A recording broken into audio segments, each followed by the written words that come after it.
Welcome to the BT Sport Boxing Show. I'm Adam Catterall. Once again, it's a pleasure to be in your company. We've got an action-packed one lined up for you today. Dereck Chisora and David Haye will be joining us a little bit later on to talk about that big fight on October the 31st against Oleksandr Usyk. And I am going to give you my top 5 British pound-for-pound boxers. No doubt it'll cause a little bit of a debate. Alongside me as ever, the one and only Mr. Ben Davison. That hair's looking amazing, mate. Much better than it was at the weekend with them visors around. I'll tell you something, you must have been having a nightmare with that. I was. I looked back and I thought, could have done a bit better there, but... Solid weekend. Obviously, Josh got the job done, my man. We're going to pick the bones out of that fight in a moment or two because Josh is going to be joining us. But from your point of view, an easy night's work it looked. It's easy for people to say an easy night's work, and there was a lot of speculation and people saying, he's overlooking him and blah, blah, but he wasn't overlooked. He's a dangerous opponent. I dare any manager, trainer, fighter, promoter to put their light welterweight in with that man and see how they do. But, pleased that Josh put on a good performance, didn't take a shot and got an early night. So, yeah, pleased. Well, hang on. You say early night. You're looking fresh. You look fresh this morning. Shall we? I'll tell you what we'll do. Let's get up to Scotland. Let's see what the unified super lightweight world champion's looking like right now. Mr. Taylor, welcome to the show. How are you, sir? Still half asleep, actually. I slept like a baby last night.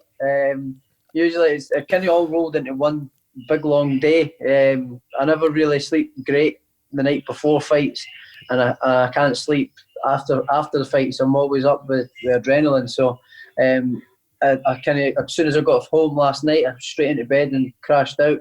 So yeah, feeling good, nice and relaxed, and good to be home for a wee while now and relax and chill out. I've been away for a long time, so now I'm happy to be home. Yeah. Listen, the celebration, we've seen it many, many times when you beat these guys up. You always offer them a pint afterwards, mate. But I know that we're in this crazy lockdown time. So therefore, by the time you got the job done, all the bars were shut. Did you manage to get a pint in? Did you get a pizza in at least? Did you get something? We never. We just went back to the hotel, and I think we never managed to get a pizza either. So I think Ben managed to get, mate.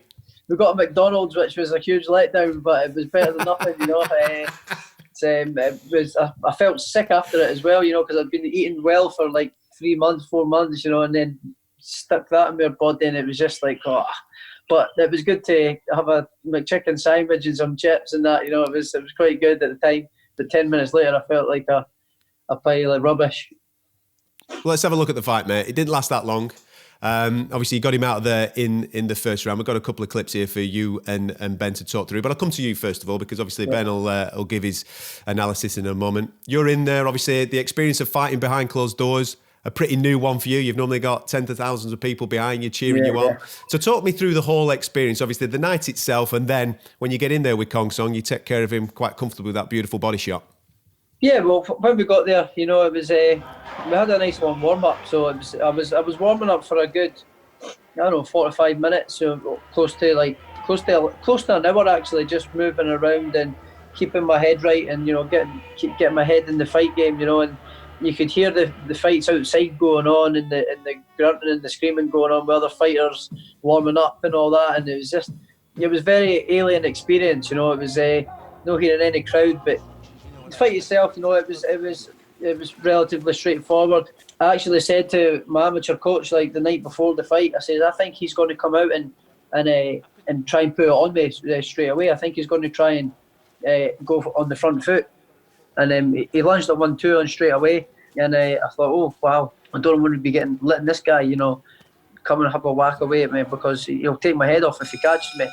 We knew in the clinch, every time in the clinch he tries to, throw a hook, and he actually done it twice in the whole fight. But the twice that we were up together close, he threw that hook.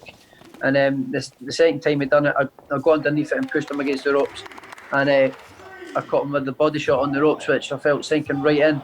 I don't look much on the replay. I've watched it back, but when you actually watch it in slow motion, you see it going right through. My head's off the line, my knees are nice and bent, the legs are planted, and the glove sinks right up into his ribs, and he folded in a delayed reaction. And if anybody's ever had a body shot, like that, you know what it's like. It's painful. It's worse than getting hit in the chin. So yeah, it was a beautiful shot, and that was all she wrote.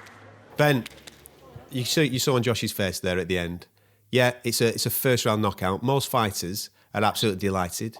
They get to go home nice and early. He looks disappointed. He wanted a bit of a tear up, did the lad, didn't he? So obviously it was a bit of a shock when the job was done so soon for him, I'd imagine. But definitely, please look. You don't want to be hanging around with somebody like Khongsong. The longer he's in the ring, the more chance he's got of landing something. And he definitely is a massive puncher.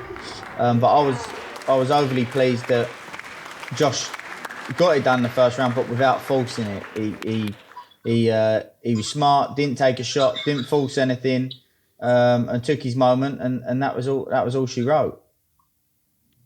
Josh, were you slightly disappointed that when you come out the ring and, I don't know, maybe you've checked social media or whatever, people are obviously derogatory towards the opponent, which is unfair really, because as you just said, you felt his power, you knew that he could whack a little bit, you knew how he got himself to the stage of being your mandatory challenger, and people have forgot that, you know what I mean? You've got to take these fights, you're the champ now, you've got to defend those types of fights. So were you a little bit disappointed with the way that people were speaking about the opponent after the fight?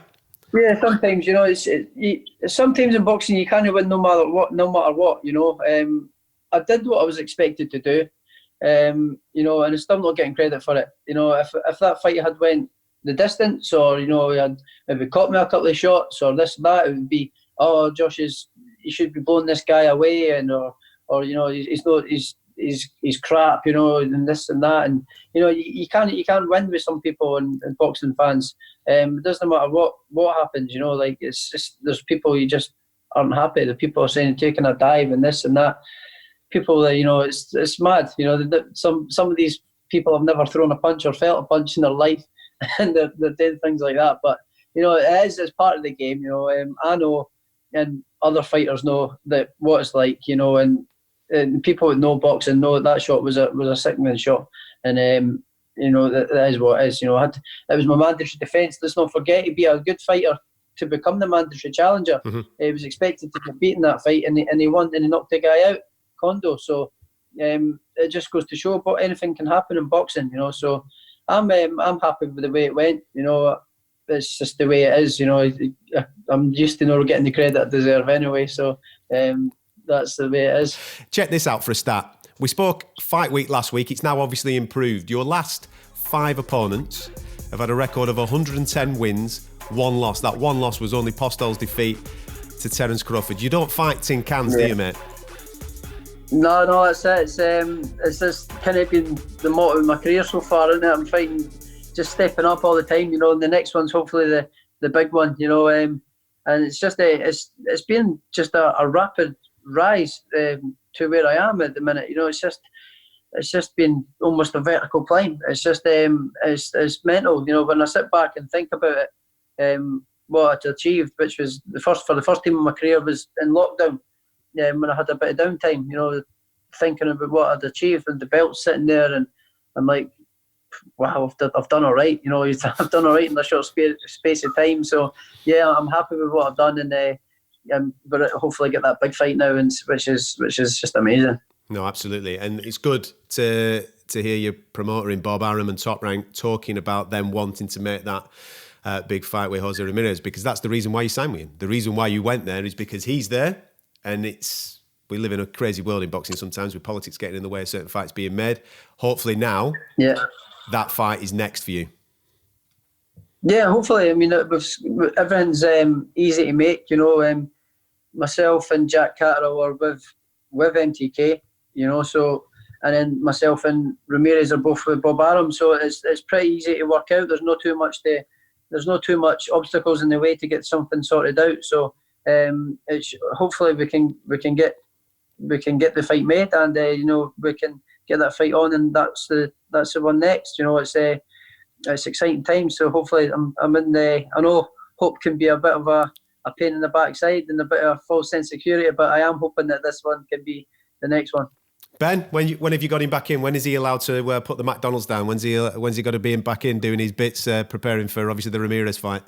Josh always trains anyway, so he's always training at home. He's got a gym back at his house, so he's always training, but he'll have a couple of weeks off, and then we'll get back to work. Josh, I don't know if you saw. Obviously, Carl Frampton was part of the broadcast at the weekend. I know that you and he are good friends, and he was giving a bit of background to the nickname Hank. You're gonna have to give it. You're gonna have to give us a little bit, mate. You're gonna have to give us your side of that story out. Who came up with it, and when did it all start? Well, it was Carl and my good friend Conrad Cummins as well. Just like the way you get the Hank, obviously you've seen the film Me, Myself and Irene. Yes. The way a shadow boxer do that sort of twitchy and like up and down, that sort of thing when he does Hank. And he's like, I said, you're like Hank the way you're shadow boxing and this and that. And they started making a laugh of it. And we all went out the weekend of training. We went out to the barber shop and I got absolutely butchered. I usually get like a skin fade round the back here.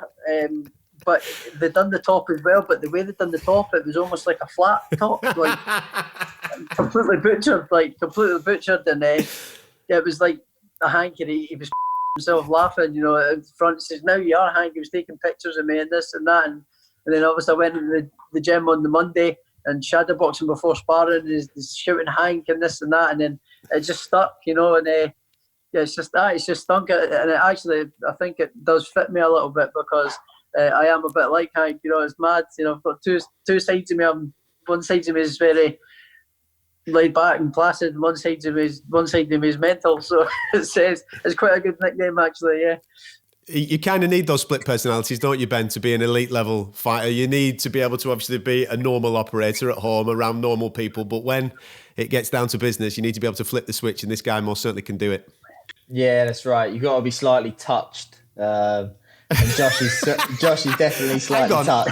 I didn't say that, Josh. Thanks very much. I didn't say that, he did. Oh, he's fully aware of it, don't worry. Josh, just to finish off, when we spoke last week, you told me that the World Boxing Super Series trophy was being used as a coffee table, or it was going to be used as a coffee table in your house. Is it there? Yeah, but we're still thinking what to do with it. It's sitting over there. Sure, flick the camera, man. Flick the camera. Let's have a look at it, because it's a monster of a trophy, isn't it? It's away over there. It's 2 seconds. Look at this. This camera. There we go. This is one of the most impressive. Look. The telly there at the minute. Just a little ornament next to the TV. Love it. Sitting there, yeah, because but obviously with places that are just kind of opening back up through lockdown. There's the Pac-Man lying there down. How do I do this? So with the places that are just opening back up with lockdown, my friend, he's got a good business doing like joinery business, so we're going to get a nice big wall put up there and put the belts in and put the trophy and stuff in like that. So we're in the middle of getting that done. This sort of week is going to all get done, so it's going to be looking nice eventually. It's taken a long time to get furniture in this damn house, because of lockdown. It couldn't have happened at a worse time. So we're slowly but surely getting there now. Well, enjoy a little bit of a rest, mate, and fingers crossed in the not too distant future we get that big fight announced where you and Ramirez can go at it. I mean, that in itself, think about that. What would it be? Your 18th professional fight to be fighting to become the undisputed super lightweight champion of the world. That is crackers. It's mad. It's crazy. I don't think there's anybody, well, there's not many fighters that have done it in a short space of time, and to be undisputed world champion and be the first guy to do it in Britain since Ken Buchanan, who's also from my hometown, and things like that as well. It's a massive piece of history in itself, for Scottish boxing and Scottish sport as well, and it's just huge. So I've got a massive desire to do it and bring all the belts back and go down in history as one of the best in Scotland. So that's just a massive goal for me now. I want to get that fight next and do it. Undisputed world champion in under 20 fights is just a unbelievable achievement. No, it is, mate. Listen, go well. Go great win at the weekend, mate. Enjoy a little bit of rest time, and we'll look forward to seeing you back soon. Take care. Will do. Thanks very much. Cheers. Top spirits. You would be after a nice little fight like that at the weekend. What's it been like for you, Ben? Obviously working with him. You've worked with some sensational personalities in this game so far. Tyson, Billy Joe and what have you. What's it like working with Josh Taylor? Do you know what? It's a real blessing. He's so down to earth, Josh. And that's not obviously not to say Tyson and Billy Joe are, because we know that they are. But, you know, for someone that's achieved so much in such a short space of time, it would be very easy for somebody to sort of get carried away. But he's so down to earth, great character, great man. You know, he's a pleasure to train. No, mate, he comes across a really top fella, and that's no wonder why tens of thousands of people buy tickets to go and see him fight. And fingers crossed, once that Ramirez fight is made, we're allowed a few people to maybe go over to America to support him and watch that fight. Now, I didn't want to embarrass him whilst he was here, and I'm not going to put you on the spot, right? Because you've trained some of the very best that this country has to offer. But we are going to put together our pound for pound British list right now. British fighters, pound for pound, top 5. Are you ready for this, you? Yep. I know that you're going to give it. I know you're going to give it a kicking, right? Because there's one particular fighter I've omitted from my top 5 list, right? Number 1, we've just spoken to him. I don't think we can look past Josh Taylor at this moment, right? With everything that he's achieved, we've just been speaking about it there as he builds up, hopefully, to become an undisputed champion within 20 fights. Postol, Martin in the World Boxing Super Series, moving into Baranchik, moving then into Prograis, obviously taking care of his mandatory at the weekend. The records of the guys that are coming into face, Josh Taylor have been sensational, and he has dealt with every single one of them. Now, people might throw shade on me, but I'm going Josh Taylor, number 1, British pound for pound. Are you in agreement so far or not? I definitely think he's up there, you know. Look at you, diplomatic. You're always being get them splinters out your backside, right? Let's have it. I'd probably put Tyson number 1, pound for pound. Okay. With Josh number 2? And the rest of them I'm not going to order. But I would put do this. Right, I'm just going to put mine then. Shall I just put mine, because you're forcing me anyway. Right, okay. Go for it, mate. Well, do you want me to do it? I'll tell you what, I'll put mine out. Go, no, you do it. People want to hear yours. Go for it. I'm going to go Tyson. Yep. Then I'm going to put Josh and Billy Joe in no order. That's going in no order. Okay. Obviously we know what Josh has achieved. Phenomenal in such a short space of time as well. And some people may disagree with Billy Joe.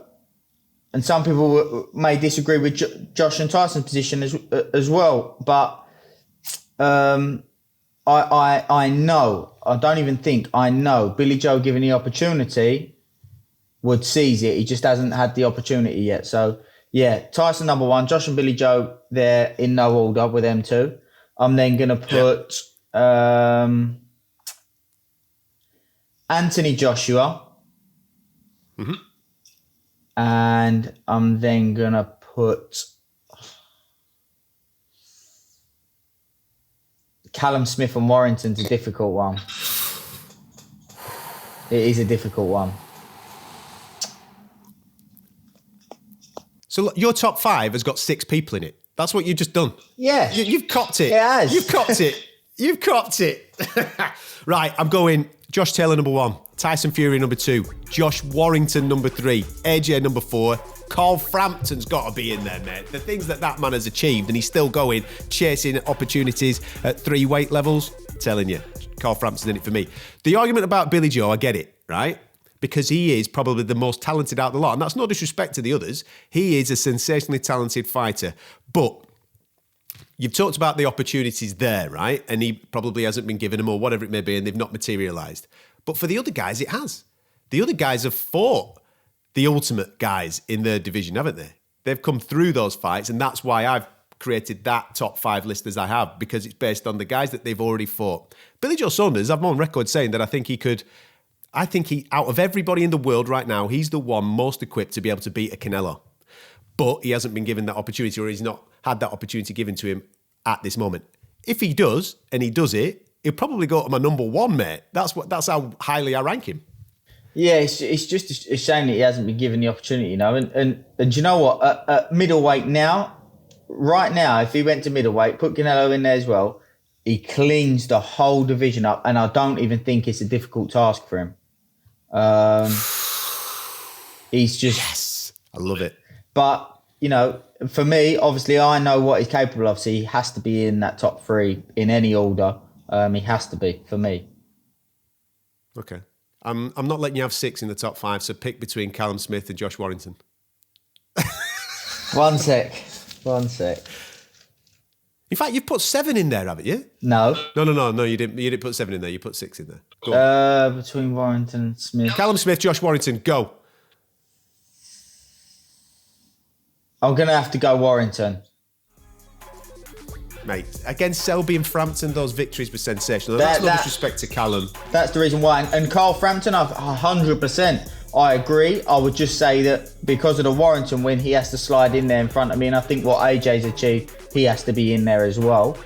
But isn't it a pleasure that we're in a position where we're able to discuss and have to battle places to have so many great fighters this side of the shore? So, yeah. No, absolutely. And I've no doubt that I'm getting it now in the social media and on our YouTube comments. It's open to everybody. It's an opinion. You're more than welcome to come and join. Drop your top 5 into the chat, and we'll have a little bit of a flick through that and maybe revisit it at a later show. You will have seen last week, big fight announcement, finally confirmed. It was originally confirmed for May, wasn't it? But October 31st, Halloween, they're going at it. Oleksandr Usyk, the undisputed cruiserweight champion, stepping up to heavyweight. Big ambitions there to be challenging for world titles at some point. He's got Dereck Chisora in his way. What an absolute monster fight this is. And we're delighted to have Dereck Chisora and David Haye joining us on the show right now. Gentlemen, welcome. Hope you're both well. Dereck, if I may start with you first, I just want to talk about the psychology of this fight because fans have been speaking about it for such a long period of time. It was originally booked for May. We've got this new date of October 31st to take on Oleksandr Usyk. What's it been like for you over the last 10 months, 12 months, starting camps, finishing camps, thinking about the fight, not thinking about the fight, wondering whether the fight's going to happen? Has it been a difficult time? You know what? When we did the first press conference, I was excited. I was ready to rock and roll. And then the whole situation happened with the whole global, basically. Like things went into lockdown. People were not flying out. And then David and the rest of the team decided, like, if we go in lockdown, I'm only going to train for 45 minutes every day. So I made it my duty that every 45 minutes, I would drive into town. I'll go to one gym and train and stuff like that. So for me, it was not big. It was not like, oh, the fight's off, I have to stay at home and chill. So every 45 minutes, I was doing something every day. David, from a physical point of view, I know that obviously you were joining in with that training session there, and the advice that you gave Dereck there of working for 45 minutes per day in the build-up to this, he's obviously paying off because he's looking in incredible nick. Have you ever seen him in shape like this? I've seen him in good shape, but he hasn't had the consistent quality sessions like he's had. We've had probably 3 camps, sort of mini camps for this fight. When we have a date and it's around 12 weeks, we set off with a plan in mind, and we've done that a few times now. We now know we're 6-7 weeks into this particular training camp, and the fight is now happening. 4 weeks on. Saturday we'll be in there in the ring. In our minds, we fortunately learned from every single training camp that has been cancelled. That this is what we should eat. This type of training should be done. This type of sparring. Let's do this. Take these days off. It's been like a work in progress over the last year, and I'm just fortunate. It sounds crazy. This is probably one of the only positives of lockdown is we've been able to start and restart again and not allow Dereck's body to degenerate and to get out of shape. So when he hasn't been doing intense training, he's doing heavy lifting, his strength's been good. So come fight night, this will be a year of hard work, but he's not going to be burnt out. He's going to be peaking.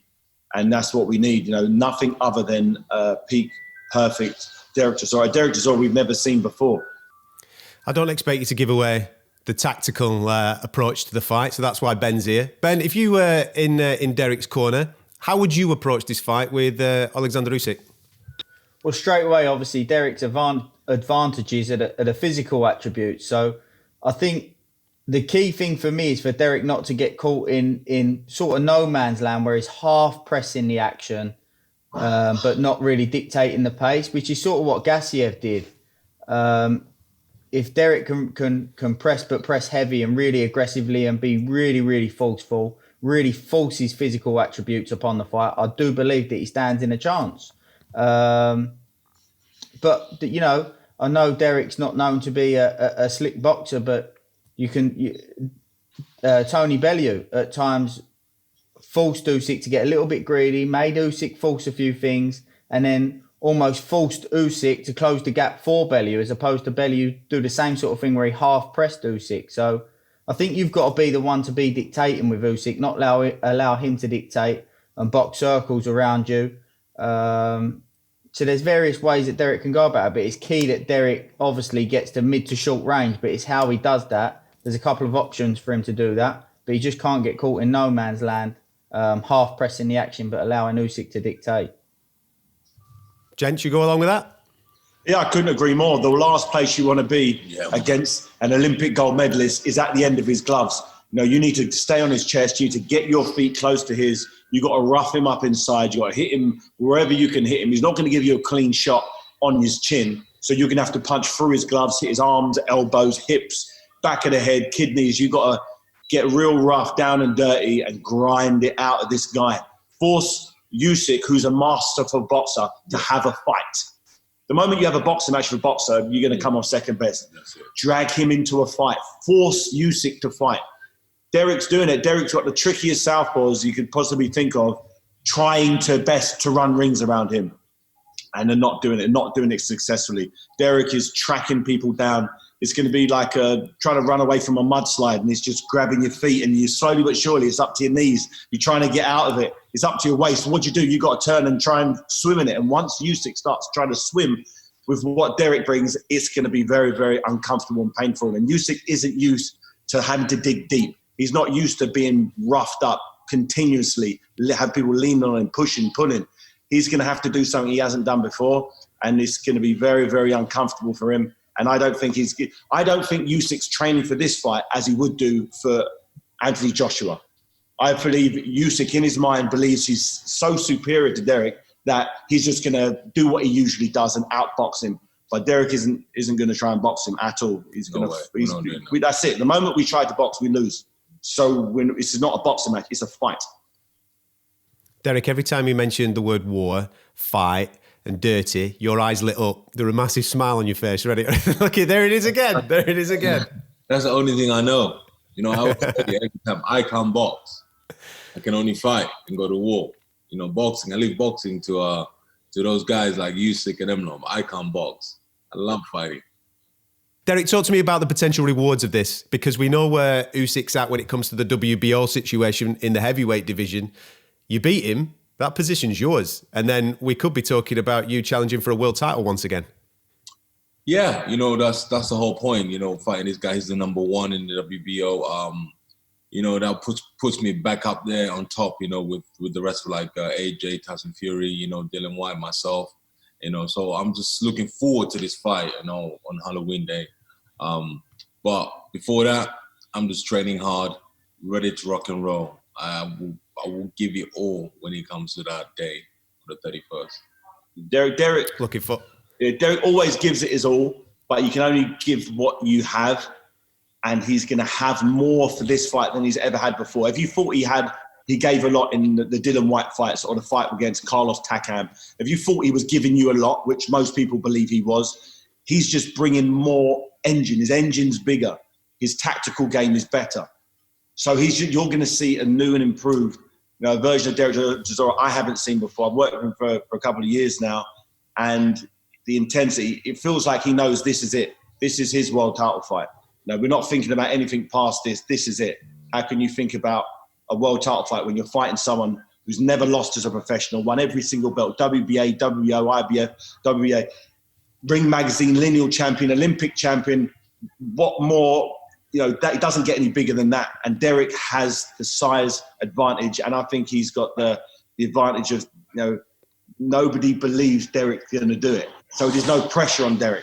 Dereck's been very, very rarely has been the pressure. You know, it's not like a Dylan White where there's, you know, it's an even sort of thing. No, 9 out of 10 fight fans, unfortunately, or fortunately, believe Dereck isn't going to win this fight.